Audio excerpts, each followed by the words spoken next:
100% job గ్యారంటీతో ISTTM business school admissions open. నమస్తే, నేను Keshav. Welcome to Suman TV.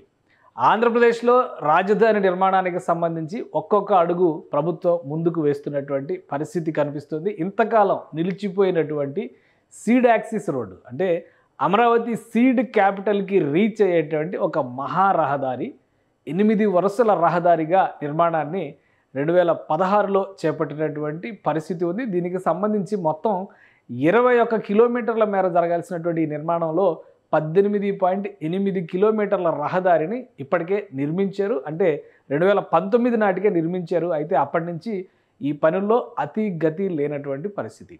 కేవలం మిగిలినటువంటి 3 కిలోమీటర్ల మేర రహదారిని నిర్మించడానికి కావాల్సినటువంటి ఏర్పాట్లు, కసరత్తు పైన ఏపీసీఆర్డీఏ ఫోకస్ పెట్టింది. దీనికి సంబంధించి భూసేకరణను కూడా చేపడుతుంది. అసలు ఈ రహదారి ఎక్కడి నుంచి ఎక్కడికి వెళ్తుంది, ఎంత పొడవు ఉంది, దీనికి ఉన్నటువంటి రిక్వైర్మెంట్స్ ఏంటి, ఒకసారి పరిశీలించేటువంటి ప్రయత్నం చేద్దాం. అమరావతి సీడ్ యాక్సిస్ రోడ్ అంటే ఇప్పుడు అందరికీ తెలిసినటువంటి కరకట్టని ఆనుకుని ఇప్పుడు వెళుతున్నటువంటి మహారహదారి ఇది. ఈ రహదారి ఇప్పుడు వరకు నిర్మాణం జరిగినటువంటి విధానాన్ని ఒకసారి మనం పరిశీలిద్దాం. ఇక్కడ చూస్తే కనుక ఈ ప్రదేశంలో అంటే పూర్తిగా నిర్మాణం కాలేదు కాబట్టి 18 కిలోమీటర్లు 18.3 కిలోమీటర్ల మేర మాత్రమే ఇది నిర్మాణం జరిగింది. మొత్తం వెంకటపాలెంకి దగ్గర వరకు జరిగినటువంటి నిర్మాణం దాదాపు చంద్రబాబు నాయుడు ప్రస్తుతం నివాసం ఉంటున్నటువంటి ఇంటి ముందర వరకు వచ్చి ఆగిపోయింది. ఎందుకంటే ఈ 3 కిలోమీటర్ల మేర కూడా ఉండవల్లి ప్రాంతంలో, ఉండవల్లి మండలంలోకి వచ్చేటువంటి భూములు ఉన్నాయి.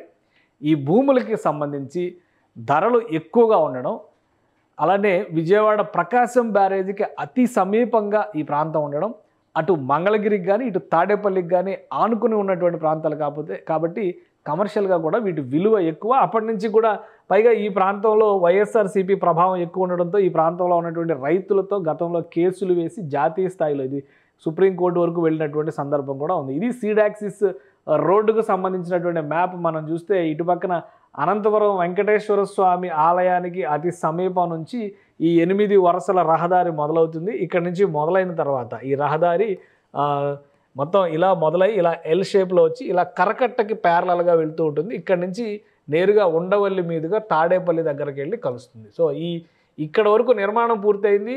3.7 కిలోమీటర్లు బహుశా పెండింగ్లో ఉన్నటువంటి రహదారి, దాదాపుగా 3 కిలోమీటర్ల రహదారి ఇక్కడ నిర్మాణం జరగాల్సినటువంటి పరిస్థితి ఉంది. సో ఈ ప్రాంతంలోనే ఇప్పుడు భూములకి సంబంధించినటువంటి స్థలాల సేకరణ జరగాల్సినటువంటి అవసరం ఉంది.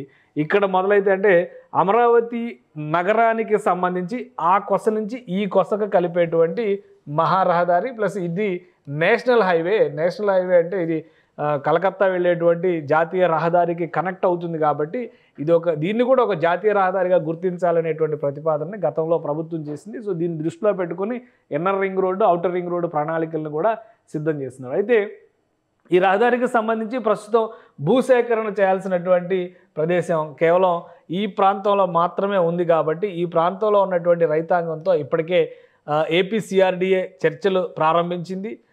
3 కిలోమీటర్ల మేర వచ్చేటువంటి భూములన్నిటిపైన కూడా ఫోకస్ పెట్టినట్టుగా తెలుస్తుంది. ప్రభుత్వ ప్రతిపాదన ప్రకారం భూసేకరణ చట్టాలంటే భూ సమీకరణ కంటే కూడా భూసేకరణ ద్వారానే అమరావతిలో ఉన్నటువంటి ఎక్కువ భూభాగాన్ని సమీకరించినటువంటి పరిస్థితి ఉంది. కాబట్టి ఈ పరిసర ప్రాంతాల్లో అవసరమయ్యేటువంటి భూములపైన ఇప్పుడు ప్రభుత్వం ఏపీసీఆర్డీఏ అధికారులు కూడా అక్కడ గ్రామ సభలు నిర్వహిస్తున్నారు. అధికారులు గ్రామ సభల పైన ఫోకస్ పెట్టారు. ఈ గ్రామ సభలకు సంబంధించి ఒక ప్రతిపాదన వచ్చింది. ఈ ప్రాంతం పూర్తిగా పెనుమాక అనేటువంటి గ్రామ పరిధిలోకి వచ్చేటువంటి భూములే ఇక్కడ ఎక్కువగా ఉన్నాయి. ఉండవల్లి మండలం పెనుమాకలోకి వచ్చేటువంటి భూములు ఉన్నాయి. ఈ ప్రాంతంలో ఇతర ప్రాంతాలతో పోలిసి అంటే వెలగపూడి ఈ పరిసర ప్రాంతాల్లో అన్నీ కూడా కొంత లోపలికి ఉండేటువంటి భూములు కాబట్టి ఇక్కడ భూముల ధర తక్కువగా ఉంటుంది. పెనుమాక ఇటు ఉండవల్లి పట్టణం అంటే దాదాపు ఇదంతా తాడేపల్లిలోకి వచ్చేటువంటి ప్రదేశాలు, ఇటు పక్కకి వెళ్తే విజయవాడ ఉంటుంది. సో ఇదంతా కూడా ఒక కీలకమైనటువంటి డెవలప్ అయినటువంటి ప్రదేశం కావడంతో ఈ ప్రాంతంలో భూమి ధర అధికంగా ఉంటుందనేది రైతుల వాదన. కాబట్టి ఇక్కడ ఉన్నటువంటి ధరని దృష్టిలో పెట్టుకునే తమకి పరిహారం ఇవ్వాలనేటువంటి వాదన రైతులు చేస్తున్నట్టుగా తెలుస్తుంది. ఇక్కడ వెలగపూడి పరిసర ప్రాంతాలు అంటే కోర్ క్యాపిటల్ లోపటగా ఉన్నటువంటి భూముల్లో సేకరించినటువంటి భూమి అంటే ఎకరానికి రాష్ట్ర ప్రభుత్వం 1400 గజాలు ఇవ్వడానికి 1400 గజాలు డెవలప్ చేసినటువంటి స్థలాన్ని ఇవ్వడానికి అంగీకరించింది. అంటే ఈ ఒప్పందం ప్రకారమే భూములన్నీ కూడా రైతులు ఇక్కడ అమరావతి రైతులందరూ కూడా ప్రభుత్వానికి అప్పగించారు ఆ రోజు. కాబట్టి ఇక్కడ భూమి ధర ఎక్కువ కాబట్టి తమకు 2000 గజాల వరకు కేటాయించాలనేటువంటి ప్రతిపాదన రైతులు చేస్తున్నట్టుగా తెలుస్తుంది. దీనిపైన సిఆర్డీఏ అధికారులు గ్రామ సభలు నిర్వహిస్తున్నారు. సోమవారం నాడు కూడా మరొక గ్రామ సభ జరగబోతుంది. సిఆర్డీఏ అధికారులతో డిప్యూటీ కమిషనర్ స్థాయి అధికారులు ప్రస్తుతం ఈ సభలు నిర్వహిస్తున్నారు.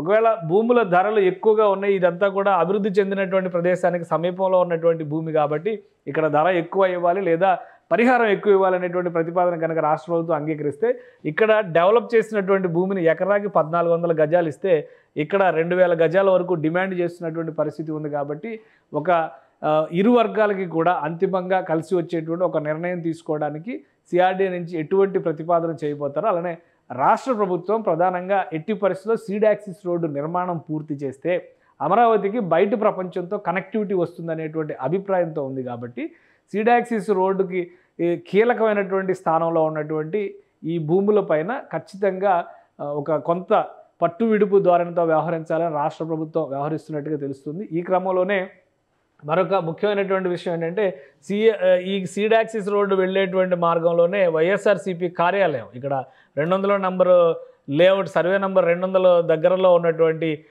కార్యాలయాన్ని నిర్మిస్తున్నారు. సో సిఆర్డీఏ మార్గాన్ని అడ్డుకునే ఉద్దేశంతో వైఎస్ఆర్ కాంగ్రెస్ పార్టీ నిర్మాణం చేస్తుంది కాబట్టి దాన్ని ముందు కూల్చేసేయాలనేటువంటి ప్రయత్నం చేశారు. కోర్టులో ఈ కేసు ఉంది. ఇప్పటికే భవనం కూడా కూల్చేశారు. కాబట్టి వీలైనంత తొందరగా రైతులతో ఒక ఒప్పందం చేసుకోవాలని సిఆర్డీఏ భావిస్తున్నట్టుగా తెలుస్తుంది. ఈ ఒక కొలిక్కి వస్తే ఇమీడియట్గా సీడ్ యాక్సిస్ రోడ్డు పనులు ప్రారంభించాలని భావిస్తున్నారు. ఎందుకంటే ఇప్పటికే ఈ ప్రాంతంలో సీడ్ యాక్సిస్ రోడ్డు నిర్మాణానికి సంబంధించి ఆల్రెడీ మనం కొన్ని దృశ్యాలు చూస్తున్నాం. సెంట్రల్ లైటింగ్తో ఇటు 2 వరుసలు అటు 2 వరుసల రహదారి సిద్ధమైపోయింది. దానికి ప్యారలల్గా సర్వీస్ రోడ్ల నిర్మాణం కూడా పూర్తయింది. గత ప్రభుత్వంలోనే అంటే 2014-19లో ఉన్నటువంటి ప్రభుత్వమే అక్కడ బ్యూటిఫికేషను అలానే ఇంటర్నల్గా ఉండేటువంటి మొక్కల పెంపకాన్ని కూడా చేపట్టింది. ఇప్పుడు ఈ మిగిలిన భాగాన్ని కూడా అభివృద్ధి చేస్తే నగరంలోకి వచ్చేటువంటి అంటే అమరావతి నగరానికి రావాలనుకునేటువంటి వాళ్ళు ప్లస్ నిర్మాణానికి అవసరమైనటువంటి సామాగ్రి తరలింపు వంటివన్నీ కూడా అతి సులువు అయ్యేటువంటి అవకాశం ఉంది. కరకట్టకి అతి సమీపంలోనే కొండపల్లి వాగుకు సంబంధించినటువంటి వరద నీటిని నియంత్రించేందుకు అక్కడ ఇప్పటికే ఒక లిఫ్ట్ స్కీమ్ని 2019 నాటికే ప్రారంభించినటువంటి పరిస్థితి ఉంది. కాబట్టి ఇక్కడ కేవలం భూసేకరణ ఒక్కటే ఆటంకం అని అధికారులు భావిస్తున్నారు. రైతులతో ఎట్టి పరిస్థితుల్లో సీడ్ యాక్సిస్ రోడ్ నిర్మాణానికి కావాల్సినటువంటి భూముల సేకరణని వీలైనంత తొందరగా పూర్తి చేయాలని రాష్ట్ర ప్రభుత్వం కూడా భావిస్తుంది. కాబట్టి సోమవారం జరగబోయేటువంటి మీటింగ్ అత్యంత కీలకమైనటువంటి మీటింగ్ కాబోతుంది. రైతులు చేసినటువంటి విజ్ఞప్తిని పరిగణలోకి తీసుకుని ఈ ప్రదేశంలో భూముల ధరలు ఎక్కువ కాబట్టి మరిన్ని ఎక్కువ గజాల స్థలాన్ని డెవలప్ చేసినటువంటి ప్లాట్లను ఇచ్చేందుకు ప్రభుత్వం సుముఖంగా ఉంటే గనక ఇమీడియట్గా ఈ సమస్యకు పరిష్కారం వస్తుందని అందరూ భావిస్తున్నారు. సుమన్ టీవీలో మీ పర్సనల్ అండ్ బిజినెస్ ప్రమోషన్స్ కోసం కింది నెంబర్కి కాంటాక్ట్ చేయండి.